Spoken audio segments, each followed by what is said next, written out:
চোখের পাতা এবং আইব্রো যদি খুব ভালো ঘন কালো হয় না, তাহলে দেখবে মুখের সৌন্দর্যটা মানে মুখের বাহ্যিক সৌন্দর্যটা কিন্তু অনেকাংশে ফুটে ওঠে।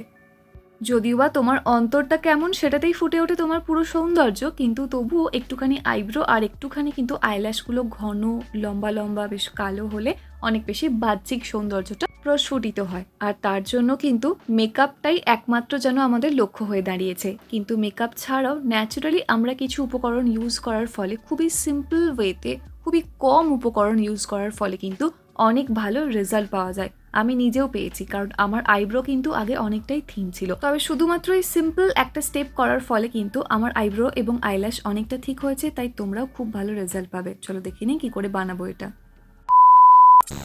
এটার জন্য আমাদের প্রথম যেটা লাগবে সেটা হলো কিছুটা পরিমাণে অ্যালোভেরা জেল। তোমরা যে কোনো ব্র্যান্ডের অ্যালোভেরা জেল নিতে পারো, যে কোনো ব্র্যান্ডের, সেক্ষেত্রে কিন্তু কোনো প্রবলেম নেই। কারণ অ্যালোভেরা জেলের যে গুণাগুণটা আছে সেটাও যেমন আমাদের স্কিনটা পাবে, তার পাশাপাশি কিন্তু এই অ্যালোভেরা জেলটা একটা ক্রিমের বেস হিসেবে কাজ করতে খুবই হেল্প করবে।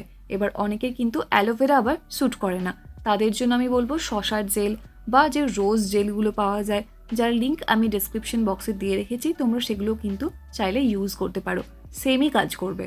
যেই জেলটাই নাও না কেন মোটামুটি 2 থেকে 3 চামচ পরিমাণে নিয়ে নেবে, তাহলেই হবে। আর দেখো, এটা কিন্তু আমাদের স্কিনকে না অনেক বেশি ময়শ্চারাইজড রাখতে হেল্প করবে। তার জন্য যে আইব্রোর পাতাগুলো বা ভ্রুর যে পাতাগুলো গজাবে না, সেগুলো কিন্তু অনেক সুন্দর সফট লাগবে। এবার দেখো, আইব্রোটাকে ঠিক করার জন্য বা আইল্যাশটাকে ঠিক করার জন্য কি করতে হবে, আমাদেরকে নিতে হবে ক্যাস্টর অয়েল। আর আমি এখানে খাদি ন্যাচারালের ক্যাস্টর অয়েলটা ইউজ করছি, তোমরা যে কোনো ব্র্যান্ডের ইউজ করতে পারো।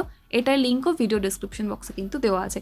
এটা প্রায় লাস্ট 1 বছর ধরে আমি ইউজ করছি, তোমরা আমার অনেক ডিআইওয়াই ভিডিওতেই দেখেছো। বাট যে কোনো ব্র্যান্ডের ক্যাস্টর অয়েল নিয়েও শুধু খেয়াল রেখো যেন একটা ভালো ব্র্যান্ডের ক্যাস্টর অয়েল হয়, তবেই কিন্তু কাজটা খুব ভালো হবে।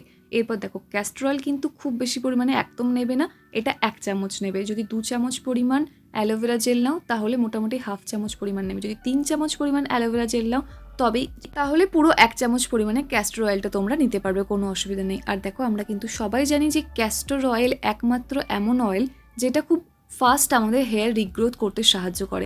দেখো, আলটিমেটলি এটা তো একটা হেয়ার, তাই না? আইব্রোতে যেটা আছে, আইল্যাশে যেটা আছে, তো সেটাকে ঠিক করার জন্য, সেটার গ্রোথ ভালো করার জন্য কিন্তু ক্যাস্টর অয়েলটা আমাদের এখানে লাগবে। এবার দেখো, এর মধ্যে কিন্তু তোমরা অনিয়ন জুসও দিতে পারো। বাট সত্যি কথা বলতে কি, পেঁয়াজের রসটা যখন মানে আইব্রোতে অ্যাপ্লাই করা হবে না, খুব বাজে একটা স্মেল আসে, তো সেটা টলারেট করাটাও অনেক প্রবলেমেটিক হয়ে যায়। সেই জন্য বলছি, জাস্ট ক্যাস্টর অয়েল নিয়ে নাও, খুব ভালো কাজ করবে। অ্যালোভেরা জেলের সাথে নিয়ে ভালো করে কিন্তু মিক্স করতে থাকো। মিক্স করতে করতে দেখবে একটা সুন্দর টেক্সচারে একটা ক্রিম তৈরি হয়ে গেছে, যেটা অ্যাকচুয়ালি আমরা স্টোর করে রাখবো। কতদিন পর্যন্ত রাখতে পারি, এটা কিন্তু আমরা টানা 10 থেকে 15 দিন পর্যন্ত রাখতে পারি, ফ্রিজের বাইরেই রাখতে পারি, কোনো সমস্যা নেই। কারণ এই দুটোর মধ্যেই আছে ন্যাচারাল প্রিজারভেটিভ, যেটা এদেরকে প্রিজার্ভ করে রাখতে হেল্প করবে। তাই এটা কিন্তু ফ্রিজে রাখার কোনো দরকার নেই। চাইলে তোমরা ফ্রিজে রাখতেই পারো, বাট ফ্রিজ ছাড়াও এটা বাইরেও রাখতে পারো, কোনো অসুবিধা নেই। এরপর দেখো, ভালো করে কিন্তু যেখানে তুমি অ্যাপ্লাই করবে তার আগে ওটাকে ক্লিন করে নেবে পুরো ফেসে। আমি সাজেস্ট করবো যে একটু ফেস ওয়াশ করে নাও, তারপর এটা অ্যাপ্লাই করো। আইব্রোতে, আইল্যাশে একটুখানি অল্প করে অ্যাপ্লাই করবে, যেমন করে কাজল পরো ঠিক সেরকম করে তোমরা অ্যাপ্লাই করে নেবে আইল্যাশে। আর এছাড়াও আইব্রোতে এইভাবে দেখো ভালো করে নিয়ে একটুখানি ম্যাসাজ করবে, অল্প অল্প করে একটু একটু করে নেবে, নিয়ে না হালকা হালকা করে ম্যাসাজ করতে থাকবে। সব থেকে বেটার ম্যাসাজ করতে কিন্তু আমি বলবো রিং ফিঙ্গার করে যদি তোমরা ম্যাসাজ করো, দেখবে অনেকটা লাইটভাবে ম্যাসাজ হবে, কোনো প্রেশার ক্রিয়েট হবে না, খুব ভালো করে তোমরা ম্যাসাজ করতে পারবে। ম্যাসাজ করার পর মোটামুটি 1 মিনিট মতো ম্যাসাজ করো, তাহলেই হয়ে যাবে। দুটো আইব্রোতেই কিন্তু খেয়াল রাখবে সেটা, ঠিক আছে? ম্যাসাজ করার পর এটাকে তোমরা রেখে দেবে 15 থেকে 20 মিনিটের জন্য। সব থেকে বেস্ট টাইম এটা কখন বলো তো? স্নানের আগে করার জন্য খুবই ভালো একটা টাইম। রেখে দেওয়ার পর ভালো করে এটাকে ওয়াশ করে নেবে। এটা কখন কখন করবে? প্রত্যেক দিন একবার করে করবে। সেটা তুমি যখন খুশি তখনই কিন্তু করতে পারো। শুধুমাত্র স্টোর করার সময় এটা মাথায় রাখবে যে এটা একটা গ্লাস কন্টেনার, মানে একটা কাঁচের কিছু কন্টেনারের মধ্যে রাখলে খুব বেশি ভালো হয়। নাহলে তোমরা যে কোনো প্লাস্টিক কন্টেনারে রাখতে পারো। শুধু এটা খেয়াল রেখো যে ডাইরেক্ট সানলাইট যাতে এটা না পায়, মানে সূর্যের আলোটা ডাইরেক্ট যেন এখানে না পায়। কারণ অনেক সময় ড্রেসিং টেবিলে কী হয়, রাখলে দেখবে জানালা থেকে না ডাইরেক্ট সানলাইটটা আসে, ওটা যেন না হয়, আমি সেটাই বলতে চাইছি। তোমরা ড্রয়ারে রাখতে পারো বা যে কোনো একটা কুল এবং ডার্ক প্লেসে রাখলে সবথেকে ভালো থাকবে বেশি দিন পর্যন্ত। তো প্রত্যেক দিন এটা অ্যাপ্লাই করো। যদি প্রত্যেক দিন সম্ভব নাও হয়ে থাকে তাহলে কিন্তু সপ্তাহে অন্ততপক্ষে 2 থেকে 3 বার করে অ্যাপ্লাই করো।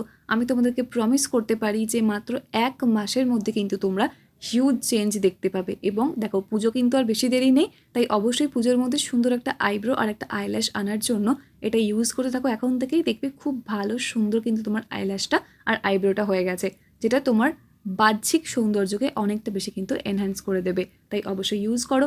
ভিডিওটা ভালো লাগলে লাইক কমেন্ট শেয়ার করতে ভুলো না, সাবস্ক্রাইব করে নিও। দেখা হচ্ছে নেক্সট অন্য কোনো video. Till then take care and bye bye. And finally thank you for watching this video.